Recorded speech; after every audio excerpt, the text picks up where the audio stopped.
有请节目主持人赵传。谢谢现场的观众朋友们，谢谢大家。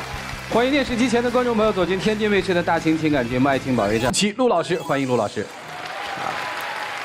著名的节目主持人莎娜老师，欢迎莎娜老师。大家的老朋友，来自华谊嘉信的高级副总裁曲伟老师，欢迎曲伟老师。当然还有你们的爱情导师涂磊老师，欢迎涂老师。来吧，接下来分享4位老师的人生智慧，了解一下今天第一对嘉宾的基本情况。各位请看。追了他很长时间，我们才在一起。我一直把他当我的男神去对待，对他付出很多，但他连一个普通男朋友应该做的都做不到。他对我都是自私的爱，我们俩吵的架都是因为他引起的，而且吵架的原因一次比一次任性。我表面上嘻嘻笑笑的，其实我跟他在一起后很怕配不上他，所以我努力对他好，但在他的嘴里却成了我很自私。他不懂我想要什么，怎么谈得上对我好。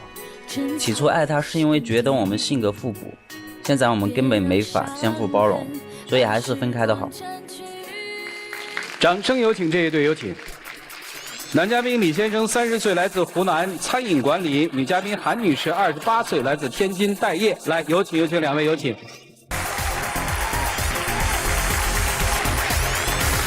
欢迎两位啊！一个湖南，一个天津是吧？对。你们俩在哪儿生活啊？在深圳。在哪儿认识的？也是在深圳认识的，因为我们都喜欢养狗嘛，遛狗的时候认识的。怎么了？现在是因为小动物打架吗？因为我跟他在一起以后，感觉我们两个人个性越来越不合了，然后冲突和矛盾越来越多。我一直想跟他分手，他不答应。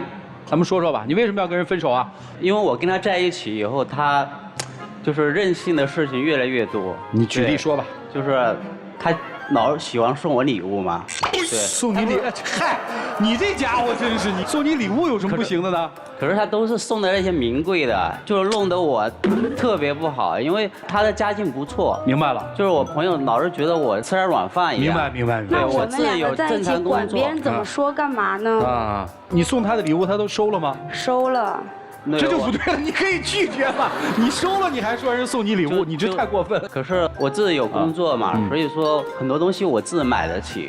所以我就特别不愿意这样子。行，那说清楚就行。你跟他说，你别送了吧，以后不至于因为这个分手吧？他不是1次2次，而是经常这样子，然后给我送礼物然后我不要，然后他就跟我吵架。你可以都收下来，等到过生日或者什么时候买一个等值的。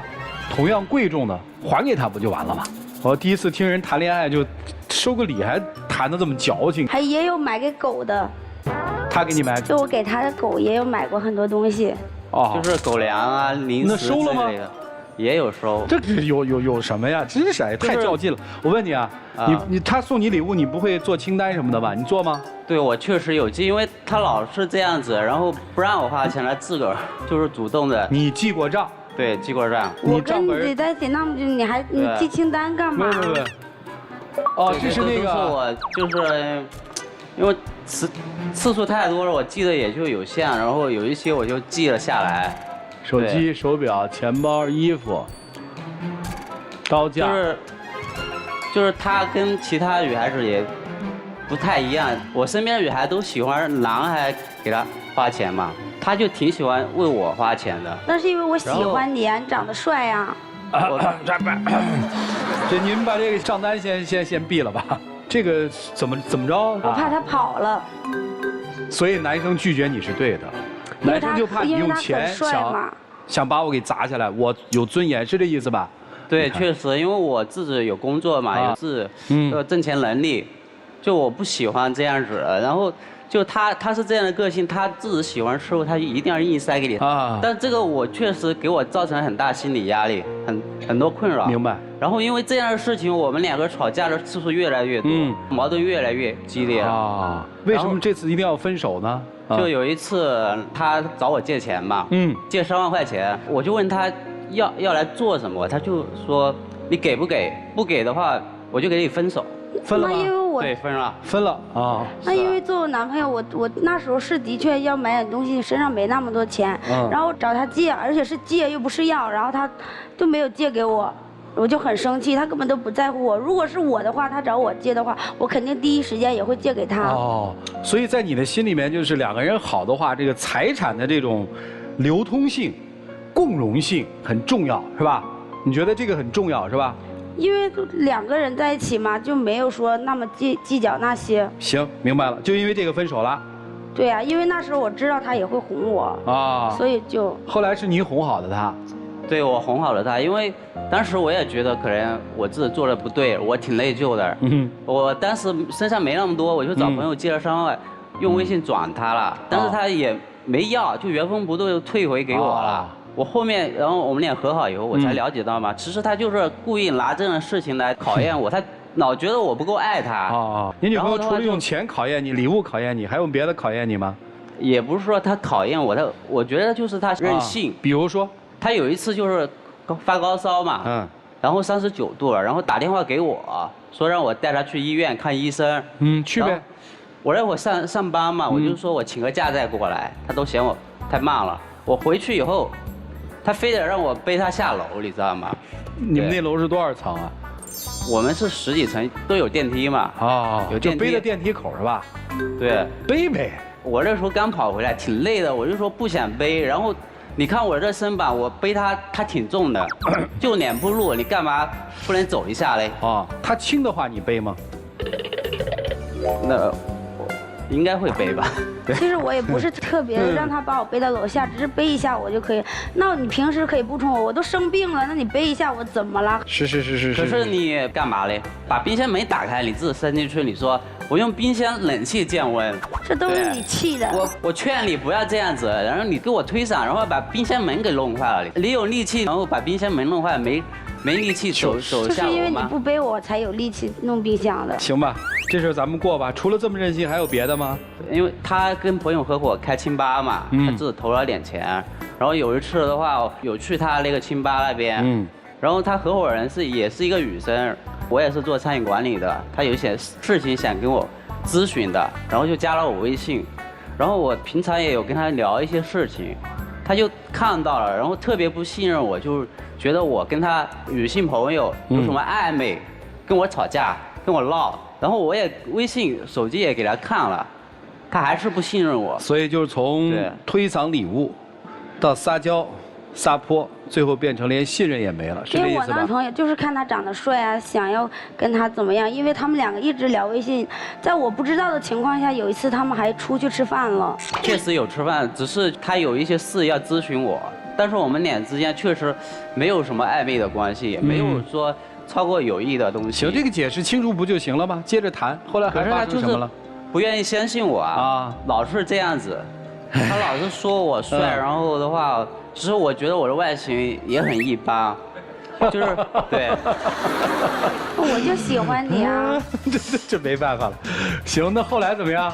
就是我们上1个月，然后发生一件事，我觉得挺过分的。你说说。对，他喝酒嘛，然后喝醉了，然后大晚上带着狗出去遛，然后把狗给丢了。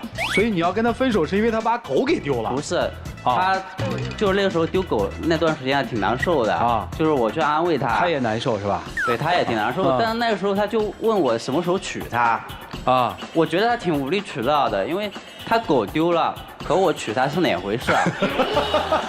当时我就为了安慰他，我就跟他讲，我就说你什么时候把酒给戒了啊？不再乱翻我的手机。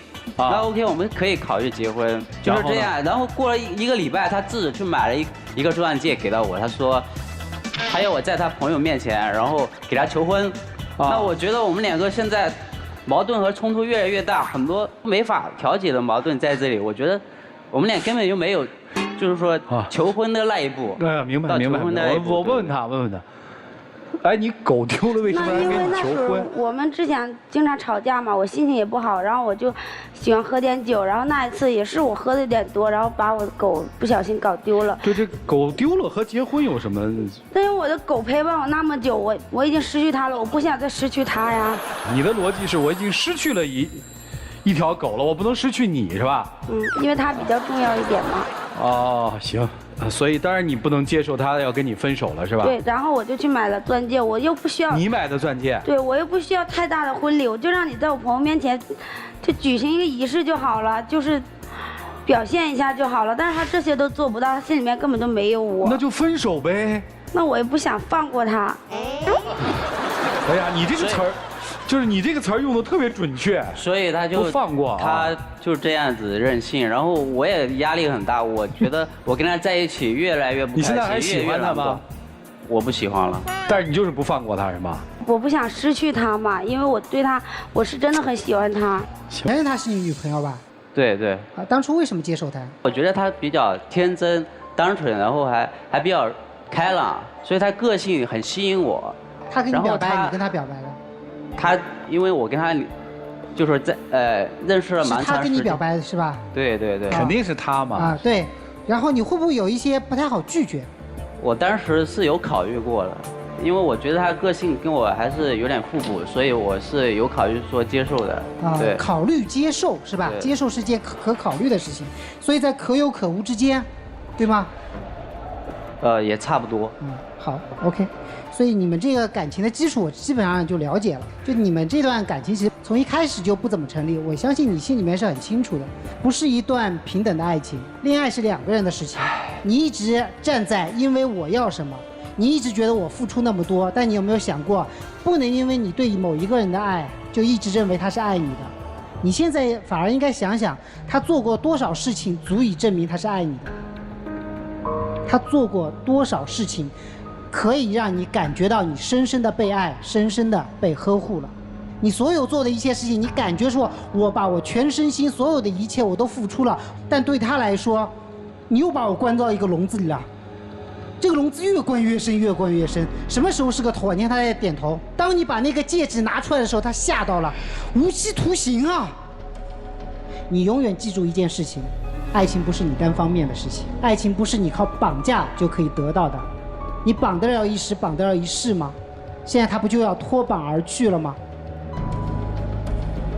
尊重自己，我要给你的建议是这个，而不要去做爱情的绑架者。谢谢大家。好，谢谢陆琪老师。来，单娜老师。二位好啊。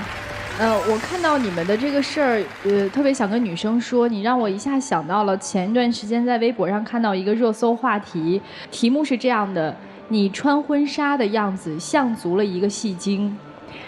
它最后反映出来是一个什么道理呢？就是叫做自我感动式的女生。她是因为一个什么事件引发的这个话题呢？是一个女生，她穿着婚纱去了自己前男友的毕业典礼的现场，然后还接受媒体的采访说，我只是想远远地看一看他就好。那你为什么要穿着婚纱来呢？但是她到了那个现场，并不是只有远远的观望，而是走上前去跟她的前男友说话。可是令人非常尴尬的情景出现了，就是她的前男友并没有怎么理她。这个女生自己一直以为自己在做一件非常感天动地的事情，可是看客们，包括现场的人，我相信包括她的前男友，所有的人都觉得干嘛呢？值得吗？你以为你自己做了一件会让对方非常感动的事情，可是你却不知道你给对方带来了无尽的麻烦。同样，这个道理我也送给你。我们倒追可以，但倒贴是一定不行的。况且倒贴一个完全不爱你的男人，你干嘛要把自己搞得这么廉价？这是我对你想说的。然后对男生想说的是，就如果你一开始压根儿就觉得对他完全无好感，或者说培养感情很难的话，你就在一开始断然的拒绝这份感情。但是你用了他送你的礼物列清单的方式来对待这个姑娘的话，我觉得有点不太厚道。这个方式是你在向你周围的朋友表明，我跟他在一起，他这个外表，我跟他在一起不是因为钱啊。你看我，你越说自己我觉得我形象一般，其实是你有一种优越感的。所以我觉得既然你有这样的心态，你在一开始的时候就应该告诉这个姑娘，或者说在你发现事情有不对的苗头的时候，就直接的拒绝他。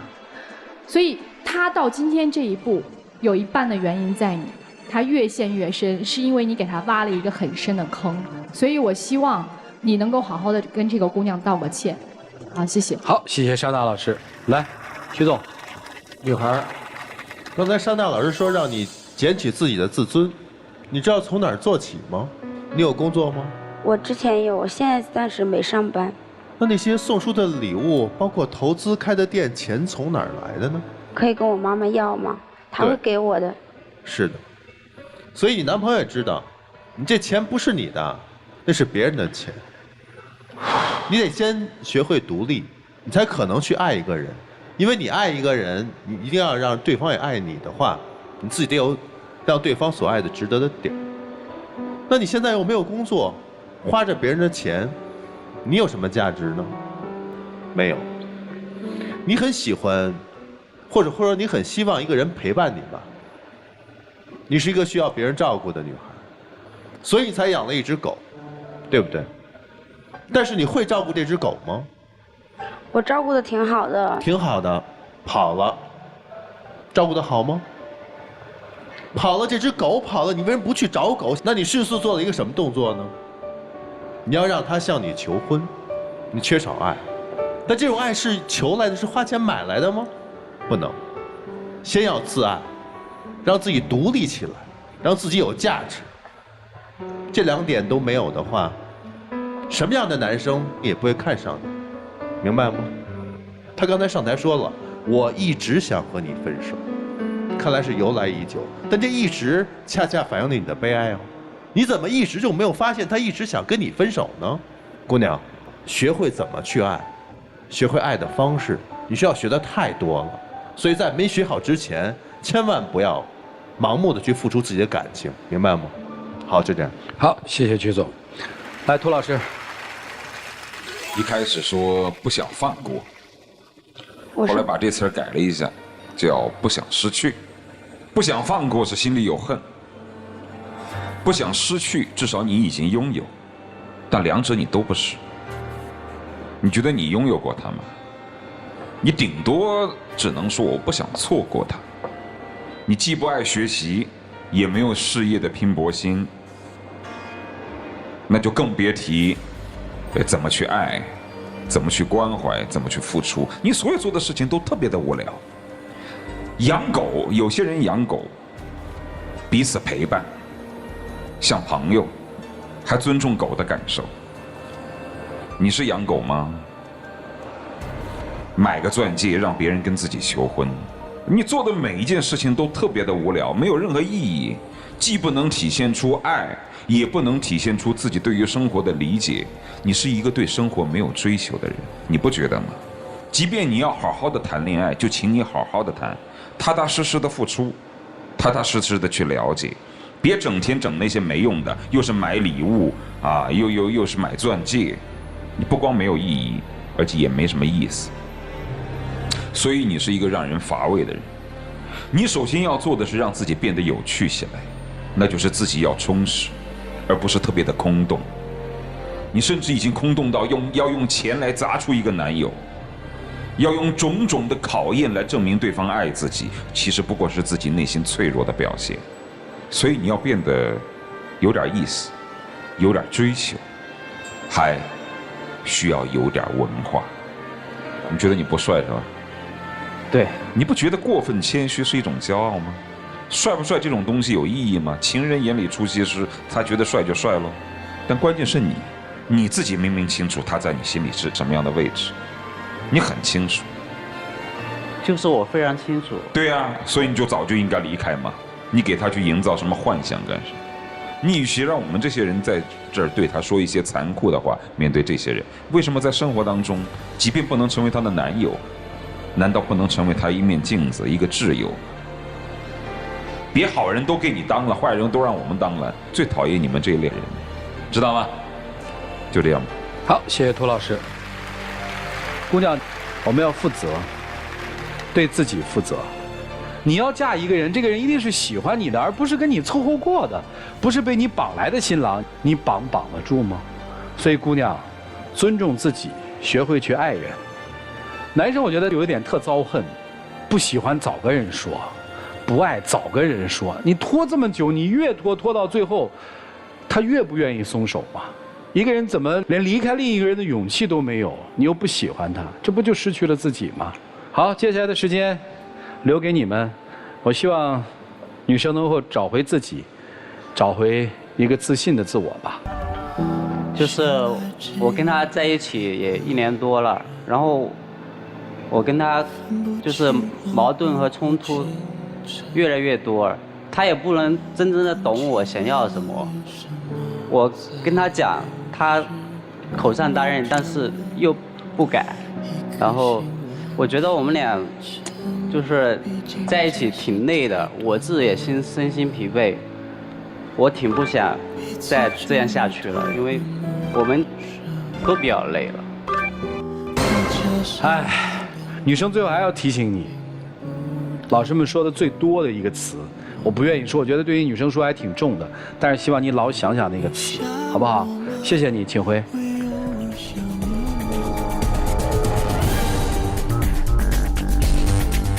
来，请关门，请开门。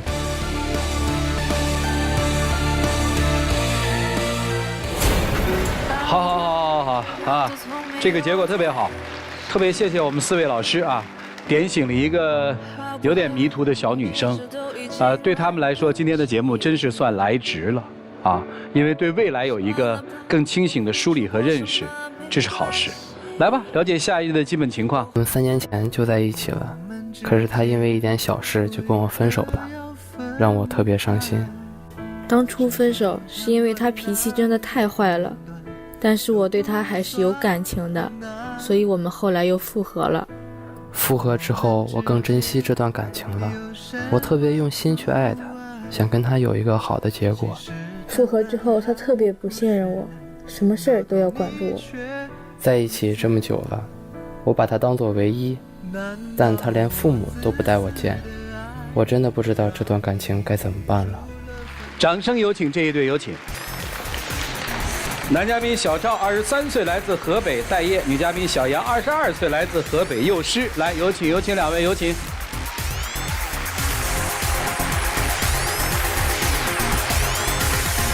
欢迎2位哈，谈恋爱多久了？3年了吧？3年了哦，咋认识的？就是通过朋友之间，然后出去吃饭的时候，然后认识的。那时候我就觉得他特别的清纯，然后吃饭的时候呢，我心里头小鹿乱撞，感觉屁股有火烧就坐不住。然后后来我就找他要联系方式啊。后来呢？后来呢也小追了一阵儿，因为我们不在一块儿那时候。哦，异地啊。他在张家口，我在宣化，有张家口和宣化的距离啊。后来呢？很好，就好到现在了。没有，期间有过一次分手。谁提的？我提的。为啥？就是因为有一次，就是他叫我出去跟朋友吃饭嘛，我就不太愿意，因为就是好多人都是不认识的嘛，然后我就不太愿意，没有跟他出去。他吃完饭回来之后，然后就跟我吵，然后就骂了我。因为我的朋友都带对象吃饭，我就不理解为什么他就不跟我一起去。那你也不能骂人啊。我没，人家也不是你的私有财产啊，想去就去，不想去人家可以不去，就分手了。对，因为从小嘛就没有就是受过这种委屈，然后当时就感觉挺委屈的。但是我之前对他都特别的好，你再好你也不能说要求别人，别人不做就发脾气啊。因为我就觉得对我伤害也挺大的，因为之前特别的好，然后突然就分手，后来也挽回不回来了。然后呢，我就要去当兵啊，然后呢？然后去当兵说来也巧了，然后就因为那时候心脏有点事情，然后就没有走了。但是我就是还想他啊，然后我想找他复合啊。然后当我过去找他的时候，我就发现事情已经不是当时那么回事了。咋了？就在我要去当兵再回来，就这么短3-4个月的时间，然后他就已经有对象了又。这太快了吧！因为当时就是比较伤心嘛，然后比较委屈，然后就又找了一个。那你找了吗？然后当时我为了报复他，我也得找一个，然后我还专门找一个就是他认识的女的。因为目的就是不纯的，结果当时也追上也好了，结果好像没搞2月，人分了。为啥？因为目的不纯呗。是不是你们俩又复合了？对，然后后来我们就复合了。那你们俩不是害人吗？也害己吗？你们干嘛呢？行，年轻，就在一起了是吧？对。但后来呢，我们好了以后相处了一段时间，我忽然间发现，就根本不是一开始我想那么回事儿啊。咋了？因为后来呢，忽然间我就知道，她前男友跟她搞对象的时候，她前男友出过轨，然后出轨以后呢，她居然还会原谅她的前男友。当时我就特别不能理解，为什么？就我之前分手，我再三恳求她都不会原谅我。你较那劲干嘛呀？因为我觉得她爱那个男的就爱的比我要多，连出轨都能够原谅。他不是后来又跟你回来了吗？我就感觉这是触及原则性的问题，都已经出轨了还能够去原谅？因为当时就是我在上大学嘛，然后前男友就是出了这个事儿之后，然后他就一直死缠烂打的，然后就求我，然后跟我保证什么的，然后我觉得态度挺诚恳的，一心软，然后就又原谅他。这不都是前男友的事儿吗？那你们俩交往有什么问题吗？那个时候呢，我们俩出去逛街，然后我就翻朋友圈，我就碰见我前女友发朋友圈吧，我就顺手点了个赞啊，然后就让他看见了，他就抓住这个事儿就不放了，就说好像啊我还点赞，说就反正就是不行，就刨根问底，一定要问清楚到底咋回事，就反正就跟我闹不机密了，就当时。他说我那个是原则性的问题，那我觉得他这个也是原则性的问题，哪有就是女生不介意自己的男朋友，然后还和前任有联系？行了，除去前男友和前女友之外，你们处的怎么样？我把前女友的任何就是聊天方式呀、照片全删了，但是我后来也发现不是这么回事儿。又咋了？我就是跟别的异性有联系也不行，就是聊会儿天儿。他都会趴过来问怎么回事，怎么回事？你不许跟他聊。如果我要是没解释通的话，那就完了。今天晚上连饭都吃不了了。真的吗？比较介意吧。就是吃醋呗，现在。啊，对。那你现在会吃他的醋吗？那是肯定的，我肯定也吃醋呀。什么时候他干什么事儿的时候，你会吃他的醋呢？就比如说吧，我们平时上网，我觉得那网上的，反正就是不安全吧，也感觉那时候他上网，因为他要跟别的男孩子语音还要聊天。然后那时候我就心里觉得不舒服，我都不能跟女的孩子连说话都不行了，然后他打游戏在那开语音，所以你们俩现在其实彼此对对方都是不信任的呗。我不是不信任，我就觉得你信任他吗？我觉得有些事就是他没有跟我说，需要沟通。那你觉得他信任你吗？我觉得信任我，看得太严了，就是。你不信任你还看你看得那么严啊？那还是信任你？我觉得他没有。我这么问吧，你信任他吗？信任他，信任啊，对，行，那你信任他吗？信任吧，就是，反正就特别介意他跟女生聊天。不是介意，为什么还是信任呢？但是就是有时候就会暧昧。我再问吧，你们后悔你们曾经分手吗？后悔。后悔。你们后悔你们分手之后又彼此都交往了吗？后悔。后悔。你们后悔你们又在一起了吗？就是还是觉得之前的比较好嘛。你指的之前比较好是前男友比较好，还是在没有分开之前那种感觉更好？就是没有分开之前的那种感觉。也就是说，其实这段分手和彼此的交往，至少女生在心里面留了一些东西，是吧？男生有吗？也有。其实没有分手以前，我是特别信任他的。但是后来呢，我这儿把前女友的东西都删完以后，然后我都不联系了。但是呢，他没有做到，然后后来我就有点那种半信半疑。他没有做到是指他还跟他的前男友联系是吗？对，没错。是他主动跟我联系的。为什么联系呢？就是因为我跟前男友捡到过一只流浪猫，他那边养不了了，然后就是求我帮他去养这只猫，然后他这儿就不行了，然后就觉得我和前男友有什么联系？是这么想的？对，我就感觉他前男友那时候都出轨了，然后你原谅他，然后他后来把猫给你，然后你还要帮人养着，而且现在都已经是我们的生活了，然后他前男友的东西他要拿过来让融入到我们的生活中，这是我绝对不允许的事情，我连见都不想见那只猫啊！就是你见到猫就好像见到他前男友了呗？对，我就感觉这前男友给他的东西，然后到时候还要有种精神寄托的那种感觉，好像就。那你们现在在一起住吗？我们现在没有在一起住。对啊，那他养他的猫，你也不影响你啊。我有时候去帮他收拾家的时候，我就看见了，我就不行，这就是在我心里就是一根针。然后我后来就用我的办法，我找我身边的好朋友，我说把这只猫，那哥们猫给你养去吧。好好养，好好照顾。然后我对象平时想看啥能看，然后当时我就这么跟他说的，但他就不行，他还怪我。我反正就觉得啊，他这个事儿应该跟我商量一下。哦，没商量。对，毕竟我也不是那种蛮横不讲理的人嘛。然后他就私自送出去了。行，那你们俩这次为什么而来呢？我现在因为就是我的父母都各自有各自的家庭，现在就是我自己一个人住，然后我觉得我有能力照顾他吧。从小我就很独立，然后我就想把他接过来，因为他平时自己一个人住的话，下了班以后就没有时间吃饭呀什么的，就他总胃疼。然后我想把他接了，就跟我一起住，这样他还能不用租房呀，缓解自己压力啊什么的，然后我还能更好的照顾他。但是就是这样，我出于好心，但是他根本就不同意。主持人是这样的，因为我觉得我们年龄也比较小，另一方面就是我父母不同意。这个事儿他跟我说了，然后我跟他说，我说那阿姨和叔叔那边我可以去跟阿姨和叔叔说，让他父母放心。但是我去说这个事儿，他根本就不让，他连父母都不让见。有一次我想去找他们，去他们家找他，然后顺便我就想趁机见见父母，结果还没等到他们家，让他知道我来了，直接把我撵走了。我原本是好心，但是就感觉是热脸贴在冷屁股上。也就是说，你并不知道他父母对你什么态度，是吧？对，我并不知道。行，然后他就跟我分手了。听一下，我们都听一下啊，来。您同意您女儿跟小赵交往吗？我肯定不同意。不过平时就听闺女说的，小赵是离异家庭长大的。我刚才说了，你不要跟他在一块儿，他不听。离异家庭的长大的孩子吧，好多都相感不好。我女儿自打跟他在一起之后了，经常回来都相情不好，我就觉得肯定是这小子又惹他生气了。所以我从一开始就跟他说了，我肯定不同意，也不让他再回来给我继续。你妈指的你现在这个跟他谈恋爱以后，经常心情不好，是有这么一回事吗？对，心情为什么不好呢？因为他对我跟异性之间的就是那个关系也比较敏感。就是我现在不是在那个幼儿园上班嘛，都没有男同事，但是他就是还是不放心我，每天都要去接我。然后就有一次小朋友的父亲，然后在那儿跟我说话，应该是激动了，然后就拍了我2下，然后他就看见了，然后就一直有缠着这个事，然后就不放了。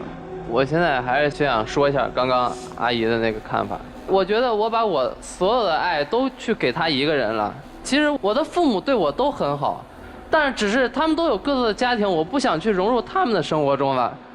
离异家庭并不是我的错，我也想把我所有的爱，我所有的时间，我都希望对他好，能够让他幸福。你知道，我是过于的偏执，但是我觉得我做的没有错。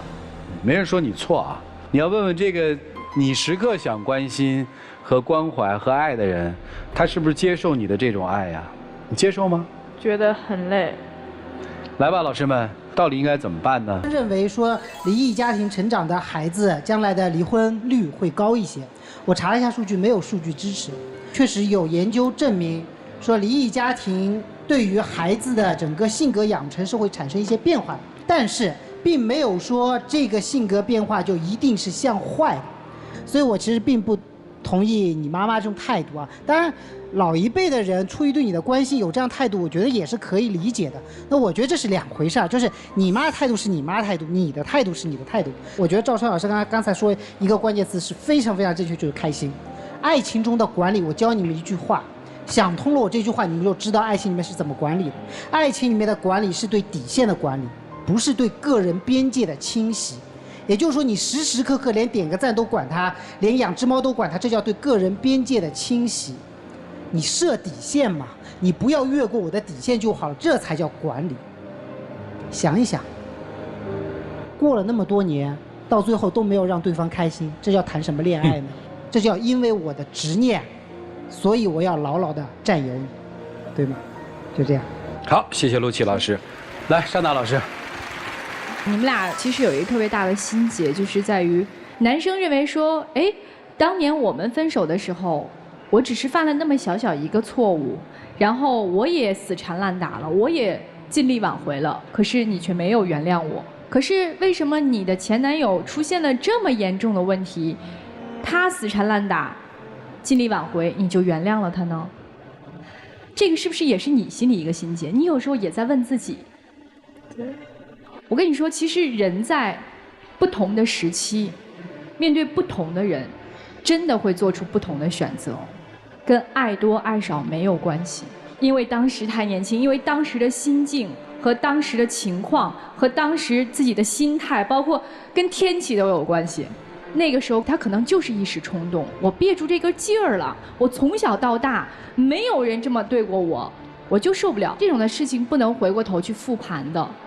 对女生，我想说的是什么呢？就是你要想明白一件事情，你们当时分手的原因到底是因为什么？再复合，两个人有没有变得更好，就比以前的那个自己变得更好？如果有的话，我们再重新走进这段感情，因为只有两个人更好，然后再复合，这段感情才是正向发展的。如果两个人没有解决当年分手的那个问题，还是带着当年那种任性的性格再在一起，只是对之前那个感情不甘心的话，那再复合丝毫没有意义，面临的还是分手一样的窘境。再者，就是我不知道你对你的家人有没有做一些努力。说过，但是可能就是因为思想观念吧，然后他们就是还是挺反对的。而且就是因为，所以你知道他为什么看你看得这么死吗？因为他也发现了感情的不平衡，他没有安全感。对，所以我觉得你想明白这一点，好吧？我希望你们两个人都能珍惜青春。要谈恋爱就好好在一起。那句话叫什么？不念过往，不畏将来，好吧？谢谢，谢谢老师。好，谢谢莎娜老师。来，曲总，千万不要人为的为你们两个人之间的问题找一个借口，而前提是你们都不知道真正的问题出在哪儿了，所以一个假象的借口，一个无辜的人就出来了，这是母亲。哦，原来你们之间所有的矛盾是来自于女方的母亲不同意，不同意的原因是什么？啊，居然是男方是离异家庭的背景，怎么可能？刚才母亲已经说了，是因为她看到自己的女儿心情不好，而心情不好来自于这个未曾谋面的这个男孩，使他女儿心情不好。好，那我能多了解一下这个男孩吗？你肯定说他们家是离异家庭，你肯定说我们出现了什么样的问题，对不对？如果说你不把他的家庭背景说出来，我想他的母亲一定也不同意你们之间的感情，因为这个男孩让我女孩心情不好。你介意他是离异家庭吗？不介意。不介意。好，那心情好与离异家庭无关。回到你们俩之间到底出现什么问题？我觉得男生，你明明知道自己偏执，为什么不能改？因为你自控能力很差，这是你身上最大的问题。你们第一次的分手就是因为你冲动的去辱骂了女孩，女孩受不了，分手了。马上你做的动作是什么？要去当兵。你没有想尽方法认识自己的问题去挽回这段感情，但是你去当兵你要走，当然没走了。那好怎么办？报复，又找另外一个无辜的女孩，对不对？后来还是要分手，你对她发火一定是经常性的事情。等等的，我去接你就要看着你，都是你的自控力的问题，明白吗？明白了。而女孩呢？一次辱骂或者一次吵架你都能分开，是吧？这么刚烈的一女孩居然能够原谅自己男朋友的出轨行为，你到底你的原则性在哪儿呢？好，原谅了那个男朋友的出轨，居然这个男朋友为前女友点个赞都不能允许，你的点到底在哪儿？你应该怎么爱一个人你都不知道，你知道吗？你真正的问自己，心情不好到底是因为什么？我觉得你和他可能在一起已经不适合了，你们俩之间的出现的问题是你们自己的问题，不是家长的问题。家长在这点很无辜。就这样。好，谢谢曲总。来，蒲老师。如果有一天你的女朋友喝醉了，打了你的电话，叫的是前男友的名字，你觉得她更爱你还是更爱前男友？更爱前男友。因为她叫的是前男友的名字，是吧？对。但有些人说，但她拨打的电话是你啊，说明你是她最熟悉、最依赖的那个人呢。这怎么解释呢？能喝醉了随手拨打出去的电话，一定是自己最信赖的人。所以有些事情啊，就看你怎么去想。你可以这么想，你也可以那么想。你说他可以原谅前男友的出轨，你说因为他更爱他，我也可以认为他是更不爱他。我既然不爱的话，你出不出轨跟我来说就没有太大的伤害。你说他连对于你跟别的女人点赞都不能容纳，你说他没有那么爱我，那我也可以理解为他连你给别的女生点赞他都吃醋，那说明他很爱你啊。所以说公说公有理，婆说婆有理。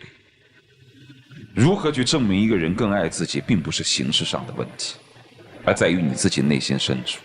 你要是觉得他不爱你，你怎么想你都可以找出理由来说他更爱前男友。如果你认为他爱你，你也能感受到这种爱，那么很多理由你自己也能解释得清楚。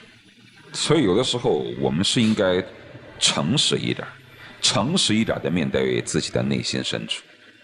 我到底爱他有几分？他到底对我怎么样？虽然爱情有的时候是盲目的，但有的时候自己的内心的那杆秤是骗不了自己的。咱们能不能今天在这个舞台上诚实的面对自己？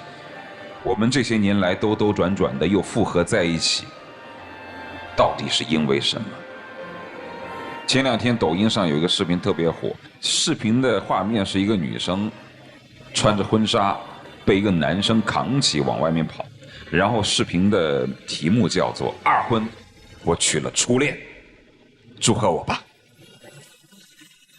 所以说，其实在感情的过程当中，新婚、再婚和复婚，复婚是最难说得清楚，也是最难的。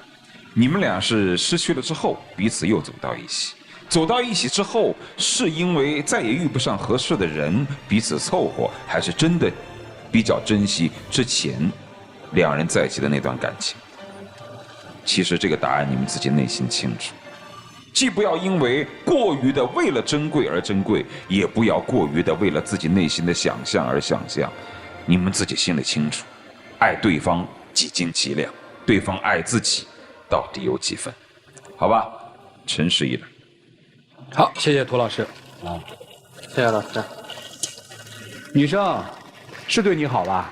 对，但是挺害怕的吧？就是感觉好的有点过头。你看，所以他的直觉是对的。第一次难道仅仅就是因为那样的争吵，他就跑吗？而且跑得那么坚决吗？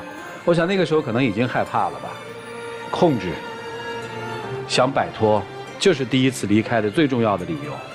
而那次争吵，不过就是一个借口。那个时候就已经控制得很严了。我说的没错吧？你想改变是吧？对，那是你自己的事情，跟这个女生没关系。你去改，你去成长，你不要拖着别人陪你成长，它不是你成长的一个代价。我的建议是，请彼此不要为难自己。如果你们真的爱对方，试着学会离开，给对方一个空间，让彼此去成长。我倒觉得，如果你们这次分手了，2到3年都没有去谈男朋友或女朋友，都没有新的情感开始，也许下一次你们再相遇的时候，再次开始，你们会特别的幸福。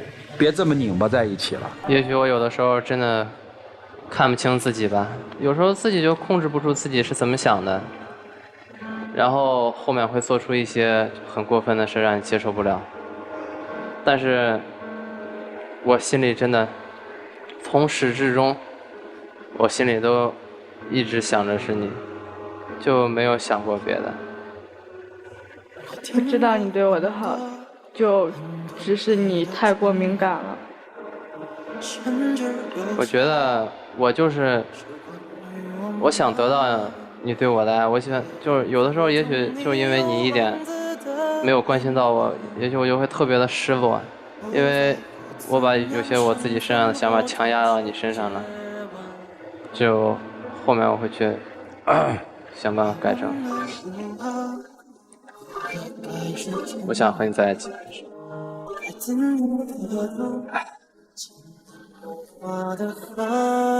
谢谢2位啊，男生也很坦诚。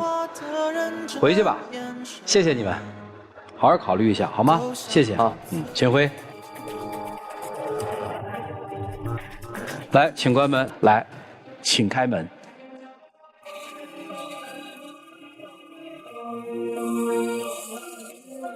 就在你希望的生命，我的日子我们彼此相依，我会顺着你，我会纵容你，谁要欺负你？来吧，有请我们的小花童。来，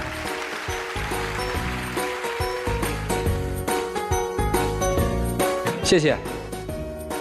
来，我们来见证属于他们的浪漫时刻，请见证。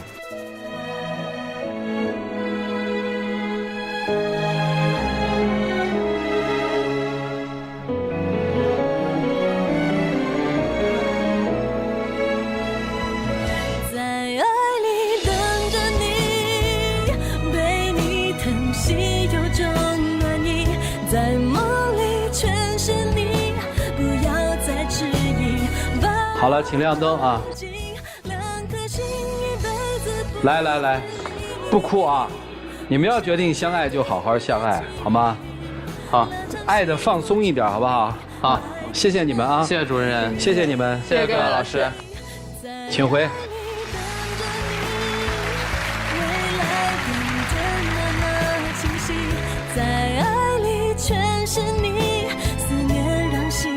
我其实还是挺替他们担心的，但是如果他们能够很轻松的相爱，也许也挺好。